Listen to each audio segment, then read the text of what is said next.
Hey guys, this is Ansar Sheikh here, IAS 2015 batch, and I am going to share my strategy here. First of all, I would like to start with this quote which has inspired me a lot.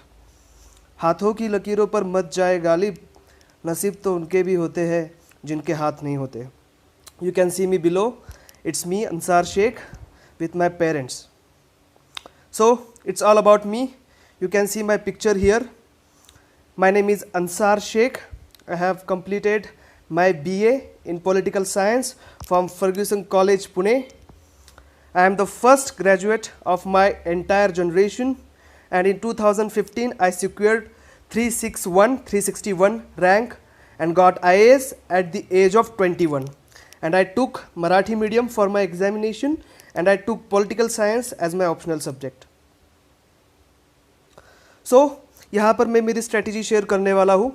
2010 में जब मैं 10वीं कक्षा में पढ़ा करता था, तब मैंने डिसीजन लिया कि मुझे IAS ऑफिसर बनना है. और मैंने एक्चुअल जो प्रिपरेशन थी वो प्रिपरेशन मेरे 12th के बाद, कॉलेज के फर्स्ट ईयर के बाद, जुलाई 2013 जब मैं कॉलेज के सेकेंड ईयर में गया तब से शुरू की. और वो जो प्रिपरेशन थी वो मई 2016 तक चालू रही. पहले 6 मंथ्स जो मेरे थे वो मैंने ऑप्शनल की पढ़ाई के लिए दिए, क्योंकि हमारी जब हम 2-3 साल की प्रिपरेशन करते हैं तब हमें एक प्लान बनाना बहुत ज़रूरी होता है. और इसलिए मैंने पहले जो 6 महीने थे वो ऑप्शनल सब्जेक्ट की तैयारी के लिए दिए. उसके बाद जो मेरे 6 महीने थे वो मैंने जीएस के लिए दिए, जिसमें एससी की तैयारी मैं नहीं कर पाया था.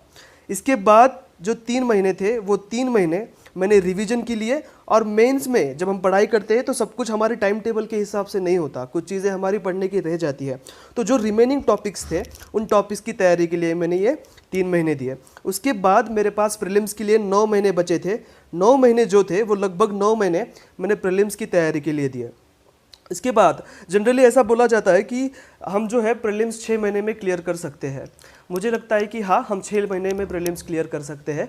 लेकिन यदि आप फर्स्ट अटेम्प्ट के अंदर क्लियर करना चाहते हो और आपने अभी तक कोई अटेम्प्ट नहीं दिया है, आप अंडर ग्रेजुएट हो, तो मुझे ऐसा लगता है कि आपकी जो कंपटीशन होती है वो कंपटीशन ऐसे लोगों से होती है जो 4-5 साल से प्रिपेयर कर रहे हैं. उनमें कुछ ऐसे लोग होते हैं जो ऑलरेडी IRS में है, IPS में है.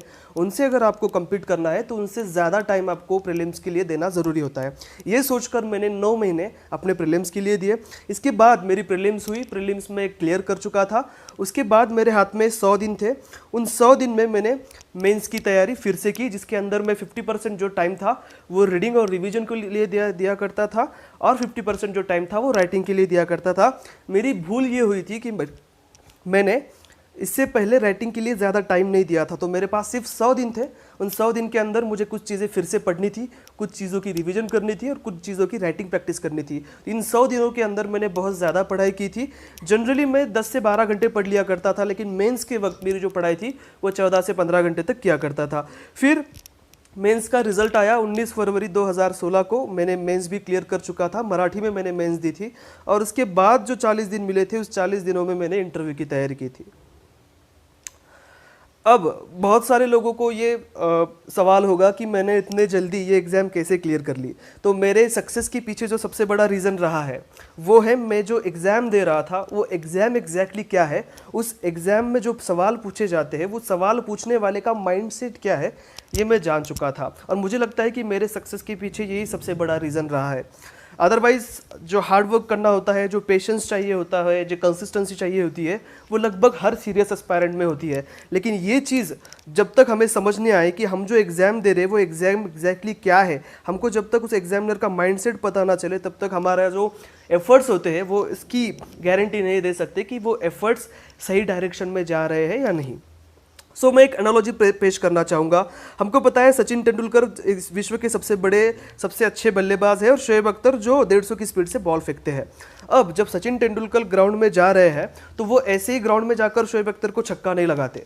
वो पहले कुछ चीज़ों का एनालिसिस करते हैं. पहले तो वो ये एनालिसिस करते हैं कि शोएब अख्तर नाम का बंदा एग्जैक्टली कौन है, क्या वो स्पिनर है या फास्टर है.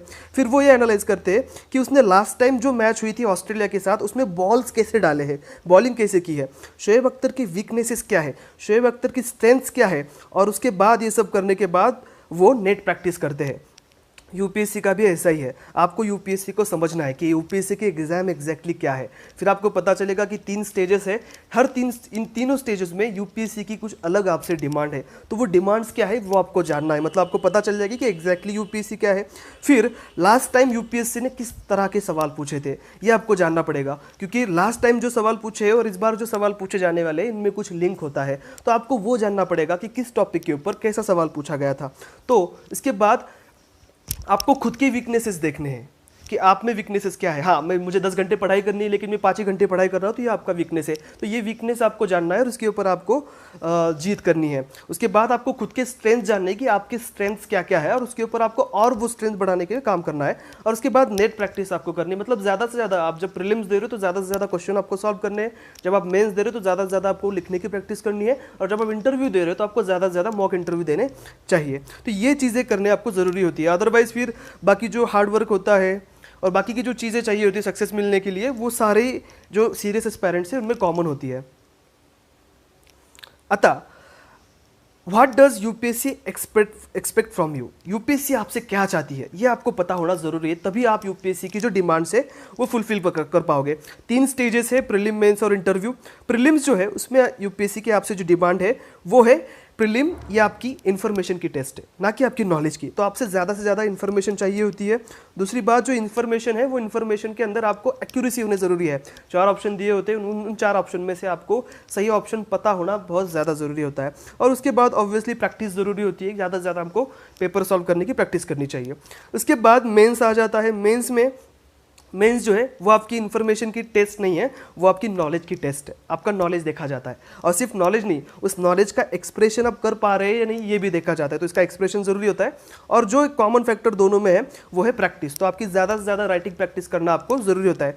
और जो फाइनल स्टेज है इंटरव्यू, इसके अंदर वो आपको जानना चाहते हैं कि आप एग्जैक्टली क्या हो। ये आपकी पर्सनैलिटी टेस्ट होती है। इसको कहीं भी इंटरव्यू ऐसा नहीं कहा जाता, ऑफिशियली इसको पर्सनैलिटी टेस्ट कहा जाती है। वो लोग आपकी पर्सनैलिटी चेक करते हैं। और पर्सनैलिटी का मतलब ये नहीं कि आप गोरे हो या काले हो, आपके बाल कैसे है, आपकी बॉडी कैसी है, ये नहीं देखा जाता। तो आपकी सोच कैसी है ये देखी जाती है। तो इन चीज़ों के ऊपर आपका सक्सेस डिपेंड करता है। अगर आप ये तीनों भी क्राइटेरिया यूपीएससी की फुलफिल कर रहे हो, ये तीनों डिमांड अगर आप उनकी फुलफिल कर रहे हो, तो आप इसमें 100% सक्सेसफुल हो सकते हो। और मेरा भी रीज़न वही था।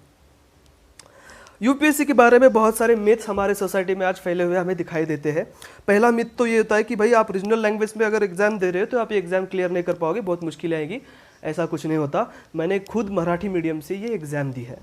दूसरा ये होता है कि पुअर फैमिली से अगर आप हो तो ये एग्ज़ाम क्लियर करना आपके लिए मुश्किल हो जाता है। ऐसा कुछ नहीं है। मेरे पिताजी एक ऑटो रिक्शा ड्राइवर थे, मैं एक ऑटो रिक्शा चालक का बेटा हूँ। हम एक बीपीएल फैमिली थी, लेकिन फिर भी मैंने फर्स्ट अटेम्प्ट में ये एग्ज़ाम क्लियर की है। तीसरा जो है वो, अगर आप गांव से आते हो, देहात से आते हो, तो आप ये एग्ज़ाम क्लियर नहीं कर पाओगे। आपको अगर एग्ज़ाम क्लियर करनी है तो आप सिटी से ही होना ज़रूरी होता है, ऐसा लोग कहते हैं। ऐसा कुछ नहीं है। मराठवाड़ा के जालना डिस्ट्रिक्ट के एक छोटे से गाँव का मैं स्टूडेंट था और मैंने एग्ज़ाम क्लियर की है। और जो है एक कहा जाता है कि इलिट्स होने चाहिए, जैसे कि आईएएस का बेटा ही आईएएस होता है, या फिर अगर आपके पिताजी गवर्नमेंट सर्विस में है तो ही आप ये एग्ज़ाम क्लियर कर सकते हो, ऐसा कहा जाता है। ऐसा कुछ नहीं है। हमारे जनरेशन का मैं फर्स्ट जो है ग्रेजुएट हूँ और हमारे पूरे डिस्ट्रिक्ट का मैं फर्स्ट आईएएस ऑफिसर हूँ। तो ऐसा कुछ नहीं है कि इलिट्स ही एग्ज़ाम क्लियर कर सकते हैं। तो ये मिथ्स हमें तोड़ना बहुत ज़्यादा ज़रूरी है। तो ये बातें आपसे शेयर करनी थी। आगे भी अगर आपको आपके लिए मैं कुछ प्रिपरेशन के ऊपर चीज़ें बताना